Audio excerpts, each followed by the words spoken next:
E aproveitando que você falou das usinas de cana, é muito comum quando a gente fala de MST e de luta por terra, a gente ouvir de um lado ocupação, do outro invasão.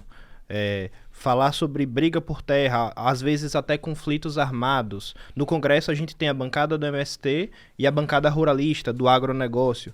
Como é essa relação? Existe de fato conflito armado? Como é que funciona essa dinâmica, esse conflito? As autoridades, elas pendem para um lado e fazem vista grossa para outro? Queria que você desse um depoimento Uhum. pessoal do que você já viveu, de como você vê essas coisas. Olha, a história do Brasil é uma história de concentração da propriedade, né? A nossa história da terra no Brasil é uma história como poucos países no planeta têm. A maioria dos países no mundo e todos os países desenvolvidos, ao fazer a libertação dos escravos, fizeram a reforma agrária, né? Porque a reforma agrária não é uma revolução, ela é uma, uma reforma capitalista que vai gerar é, economia, né? Movimentar a economia. Pequena propriedade movimenta a economia e é capitalista, né? O Brasil não fez, desde a oficialmente libertação dos escravos, 1888, nenhum negro teve direito à terra. Os negros foram jogados para a favela, a periferia, mangues, né?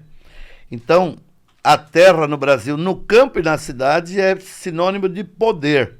Você ter terra é ter poder. Sim. Então vem a história, né, das capitanias hereditárias e nós temos até hoje esse mal que é o principal problema do Brasil, concentração da propriedade da terra. Eu vejo no Congresso e a gente debate, discute e até, né, fazem tanta defesa da propriedade, a propriedade quando há uma ocupação de terra, né? E a gente diz, mas olha, a ocupação de terra é também pelo direito de propriedade. E a Se eu ocupação ou a não tenho invasão, João? propriedade, se eu não tenho propriedade, eu estou ocupando para ter o direito à minha propriedade, né? Ocupação e invasão, a diferença que nós fazemos, Will, é a seguinte: a nossa Constituição é muito clara. Uma propriedade rural, quando ela não cumpre a função social, a partir de 15 módulos fiscais, ela deve ser desapropriada para fins de reforma agrária. Ou também quando há trabalho escravo, ou também quando há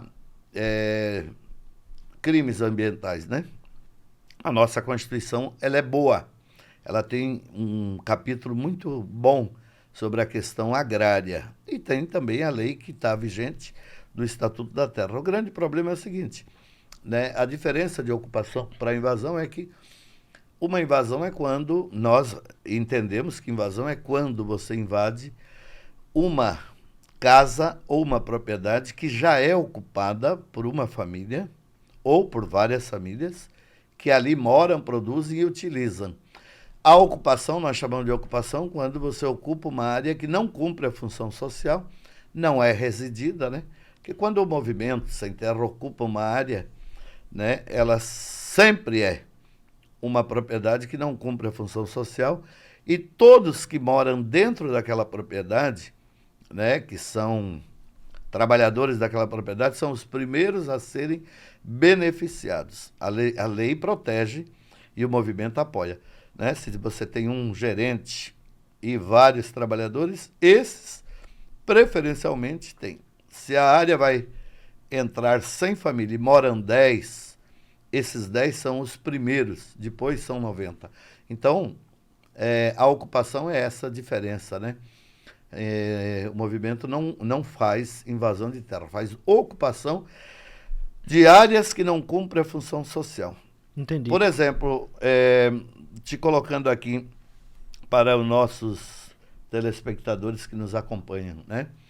Se você pegar o assentamento mais antigo, com participação do MST, Barra da Onça em Poço Redondo, tinha um vaqueiro e tinha em torno de 10 cabeças de gado em 1986, quando o movimento e o sindicato e a igreja, que foi 3 organizações que originou aquela ocupação, que veio a desapropriar. Depois você pega a Barra da Onça com assentamento. Foi assentado 206 famílias oficialmente Hoje, devem morar lá dentro em torno de 350 a 400 famílias e deve ter uma produção de leite hoje mínima, de em torno de 15 a 20 mil litros de leite dia, com uma geração de emprego ali de mais de 1.000 empregos direto, né? 1.500 empregos direto de quem vive na propriedade,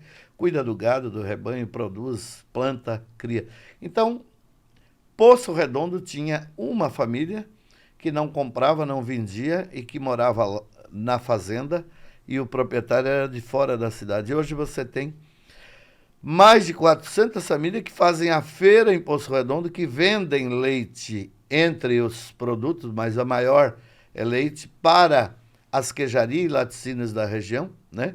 Produzem. Isso é o que movimenta a economia, né? Então dá para dizer que a reforma agrária é a capitalista? movimentação da economia local. É uma riqueza para os municípios.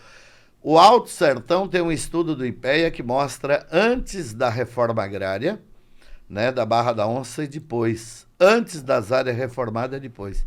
E tem um homem que é estudioso por interesse pessoal, né, mas é um autodidata, vamos dizer, pequeno proprietário de Glória, que ele faz uma grande defesa. Ele mostra Nengo de Glória, se você ir, você vai conhecer Nengo, é um grande debatedor em rádio, defensor de uma política de desenvolvimento econômico social, né? E ele fala com conhecimento como proprietário da região, ele é proprietário de comércio de média propriedade, grande produtor, médio produtor para a região, do conhecimento do que passou a ser Nossa Senhora da Glória, Poço Redondo e Canindé, especialmente depois do movimento e da reforma agrária. Entendi. Movimentou a economia, né?